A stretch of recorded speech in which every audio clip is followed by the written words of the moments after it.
จนหน้ามนจึงบ่สนใจถึงอายสิเฮ็ดดีสำใดก็บ่ได้ใจห้องเจ้าอยู่ดีบ่คือเฒ่าแก่ที่เขารวยเขามีลีกีไอ้พักน้องตั้งนานหลายปีหางตาคนดีน้องนั้นบ่มองเศร้าหม่นมอ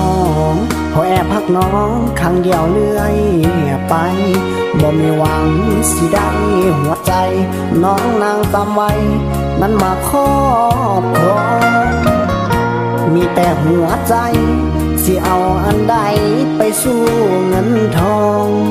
จึงได้พบแต่ความเศร้าหม่นมอง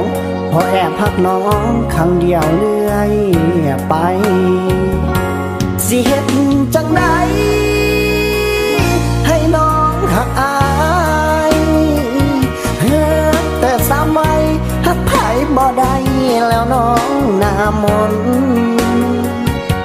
บ่มีลีกีเพราะอ้ายนี้คนทุกข์ยากจนถึงอ้ายจะจนแต่หักหน้ามนบ่น้อยกว่าไผหากเจ้าต่อไปเพื่อวันใดน้องคงหักอาย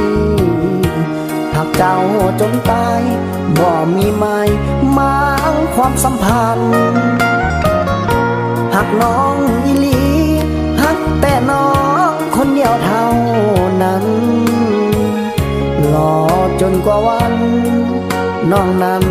สิหักตัวอาย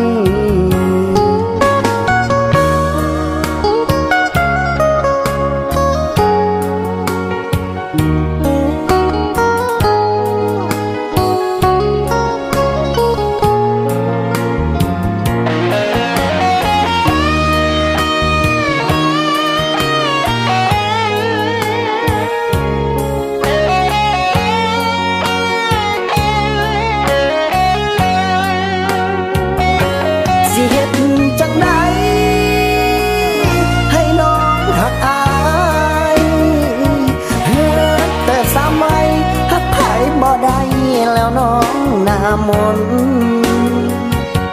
บ่มีลีกีเพราะอ้ายนี้คนทุกข์ยากจน